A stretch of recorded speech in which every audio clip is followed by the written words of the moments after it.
اعوذ باللہ من الشیطان الرجیم بسم اللہ الرحمن الرحیم۔ معزز ناظرین کرام، خواتین و حضرات، السلام علیکم۔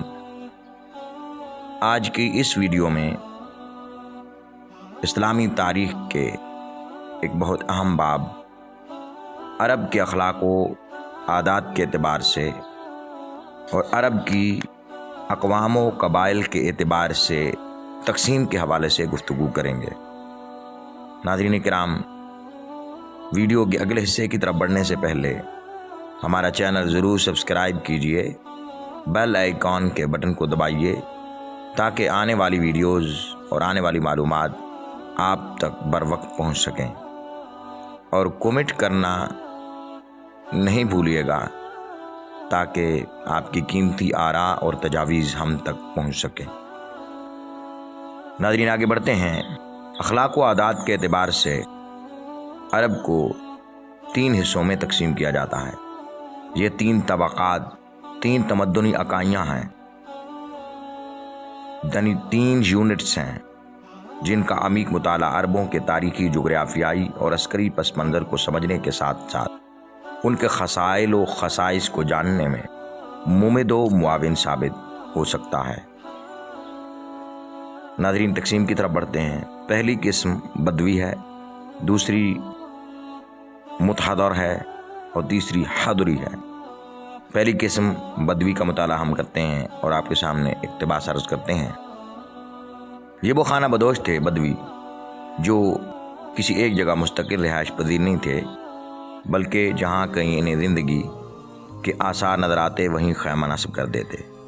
عرب کی ثقافتی، تمدنی اور معاشی زندگی پر ان کے اثرات آج بھی نمایاں ہیں۔ ان کی غذا دودھ اور گوشت تھی۔ گرمیوں کے موسم میں جب گرمی شدت اختیار کر جاتی تو نہروں اور چشموں کے قرب و جوار میں آباد ہو جاتے۔ خرید و فروخت اور لین دین کے معاملات میں یہ شہروں میں بسنے والے لوگوں کو ذرا کم ہی اپنے اعتماد کے لائق سمجھتے۔ فطرتاً اور ارادتاً ان سے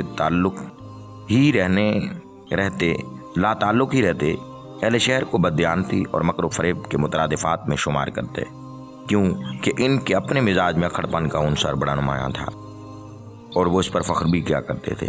انہیں اپنی فصاحت و بلاغت پر بھی بڑا ناز تھا۔ بہرحال شہری زندگی کے بارے میں ان کا اپنا نقطہ نظر تھا۔ مہمان نوازی، جود و سخا، ذہانت و فطانت، صبر و قناعت، نسلی تفاخر، طبیعت میں سختی اور درستی، دشمنی اور اناد، حریت فکر اور آزادی اظہار ان کی امتیازی خصوصیات میں شامل تھیں۔ زندگی بسر کرنے کا یہ نقطہ نظر اور سوچ کا یہ زاویہ، یہ انداز مثبت اور منفی دونوں پہلوؤں پر غالب تھا۔ یہ اجتماعی مجلسی رویہ عرب معاشرے میں آج بھی محسوس کیا جاتا ہے۔ دین کے معاملے میں یہ ہمیشہ اپنے آباء و اجداد کی اندھی تقلید کیا کرتے تھے۔ ناظرین کرام، یہ پتھروں، درختوں، افلاک، ستاروں کی پرستش کیا کرتے تھے۔ بسا اوقات چھوٹی چھوٹی بات پر ان میں نہ ختم ہونے والی جنگ چھڑ جاتی اور قبائلی لڑائیوں کا یہ سلسلہ شروع ہو جاتا اور عرصہ دراز تک ایک دوسرے کے خون کے پیاسے رہتے تھے۔ اس ضمن میں کوئی موقع ہاتھ سے نہ جانے دیتے تھے۔ ان کے ہاں قوانین باقاعدہ کتابی صورت میں تو موجود نہ تھے، عرف کو قانون کا درجہ حاصل تھا۔ قبیلے کی حاکمیت اور سرداری کے لیے بھی وہ خاص طریقہ کار وضع نہ تھا، بلکہ قوت و طاقت اور اثر و نفوذ کے بل بوتے پر حاکمیت اور سرداری حاصل کی جاتی، یا پھر وراثہ کا ایک نسل سے دوسری نسل کو منتقل ہوتی۔ جب بھی ان میں کسی معاملے میں اختلاف رونما ہو جاتا، اسے ختم کرنے میں ناکام ہو جاتے تو پھر اسے عرفاء کے ہاں پیش کرتے، جو مروجہ قانون کے مطابق فیصلہ کر دیتے۔ یہ بات ذہن نشین رہے کہ ان کے ہاں عریف یعنی جو کہ عرفاء کی، جس کی جمع عرفاء ہے، کو قاضی یعنی جسٹس کا مقام حاصل تھا اور اسے بڑی قدر و منزلت کی نگاہ سے دیکھا جاتا تھا۔ عرب کی دوسری قسم، جو کہ ناظرین کرام ہم عادات و اخلاق کے حوالے سے تاریخ کی کتابوں میں دیکھتے چلے آ رہے ہیں، وہ ہے متحضر۔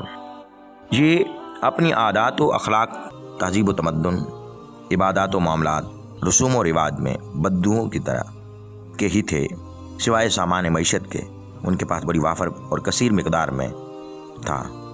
پانی کی قلت ان کے لیے کوئی مسئلہ نہ تھا۔ बड़ी बड़ी सी नहरों और चश्मों पर ख़ैमादन हो जाते। उन्होंने बांस और खजूर के दरख्तों से कुछ मकानात भी तामीर किए थे। उनका पेशा ज़राअत खेती बाड़ी था। अपने करीब की ज़मीन आबाद करने को तरजीह देते थे। तीसरी और आखिरी किस्म है खदरी। ये अरब के बड़े बड़े शहरों में बसने वाले बदगुमानी, बददियानती, बगावत व सरकशी, मकर व फरेब, अखलाक की गिरावट और जहनी पस्ती और उनकी घुट्टी में शामिल थी। मुआशरा फिस्को फजूर और जना और शराब के जहन्नुम में जल रहा था।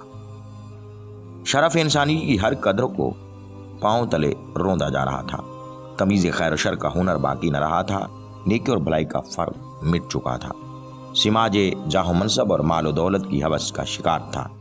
किस्ब व इफ्तिरा का शुमार खूबियों में होने लगा था। पूरा मुआशरा नफसानी ख्वाहिशात की जुल्फ़े गिरहगीर का असीर हो चुका था।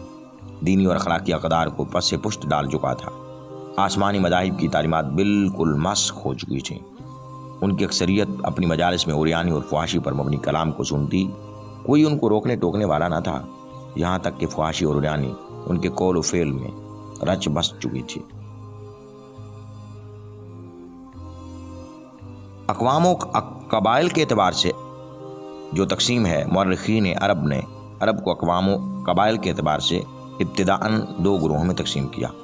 एक को अरब बाइदा कहते हैं, दूसरे को अरब बाक़िया कहते हैं। थोड़ी सी अरब बाइदा की तफसील को देख लेते हैं। इससे मुराद वो कबीले और वो ख़ानदान हैं जिन्हें गर्दिश लैल व नहार ने तबाह कर दिया था। उनका नाम व निशान और आसार मिट चुके थे।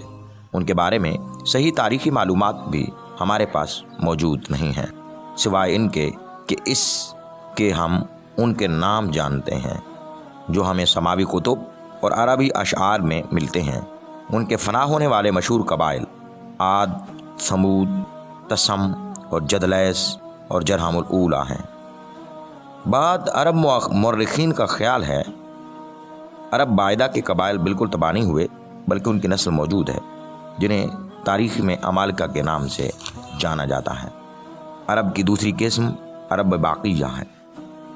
दूसरी किस्म अरब बाक़िया है। इसको मज़ीद दो शाखों में मुअर्रिख़ीन ने और तारीख़ निगारों ने तकसीम किया है। इनमें एक शाख को अरब आरबा कहते हैं और दूसरी शाख को अरब मुस्तअरबा के नाम से जाना जाता है। नाज़रीन किराम, पहली किस्म अरब आरबा, ये वो कबाइल हैं कि जिनका सिलसिला नस्ब क़हतान तक जा पहुँचता है, जो मुलूक यमन का रईस था। इसके बारे में कहा जाता है कि इस तबके में ये पहला शख्स था जिसने अरबी ज़ुबान में गुफ्तगू की। क़हतान के औलाद को दो सिलसिलों में मज़ीद तकसीम किया जाता है। उनमें से एक उसका बेटा यारब है जिसने मुमलकत यमन की बुनियाद रखी। दूसरा बेटा जरहम है जिसने मुमलकत हिजाज की बुनियाद रखी। यारब की औलाद मुख्तलिफ़ इलाक़ों में आबाद हुई, जिनमें तकरीबन 60 कबीलों ने अय्याम जाहिलियत में बड़ी शोहरत पाई, जबकि इसकी असल तादाद बहुत ज़्यादा थी। यही अरब के असल बाशिंदे कहलाते थे।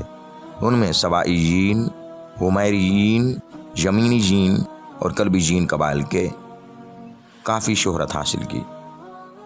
इनको इंग्लिश में सबाइयन, हुमैरियन, यमीनियन और कल्बियन कहते हैं। दूसरी और आखिरी किस्म है अरब मुस्तअरबा। ये अदनान के औलाद में से थे। और नाज़रीन किराम और ख़वातीन और हज़रात, अदनान ख़ुद हज़रत इस्माईल अलैहिस्सलाम की ज़ुर्रियत में से था। हज़रत इस्माईल अलैहिस्सलाम की मादरी ज़ुबान इब्रानी और सुरयानी थी। बनी कहतान का कबीला जरहम जब मक्का आबाद हुआ तो हज़रत इस्माईल अलैहिस्सलाम अपनी वालदा माजदा हज़रत हाजरा के साथ पहले ही वहाँ सुकूनत पजीर थे। इस कबीले ने भी वहीं सुकूनत इख्तियार कर ली। हज़रत इस्माईल अलैहिस्सलाम की शादी कबीला जरहम की एक खातून से हुई।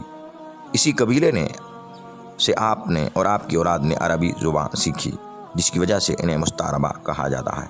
जज़ीरा नुमा अरब के दरमियान इलाकों और हदूद हजाज से लेकर बादिया शाम तक जितने अरब रहते हैं उनकी अक्सरियत अरब मुस्तअरबा है।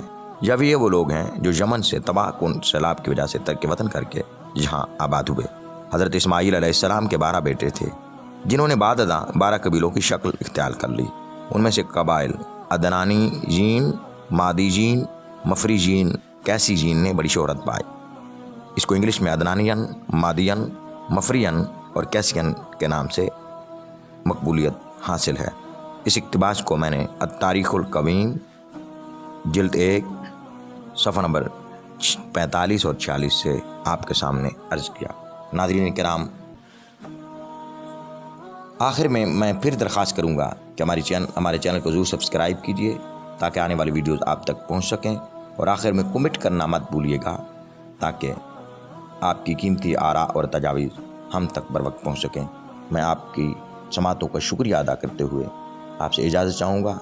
والسلام علیکم ورحمۃ اللہ۔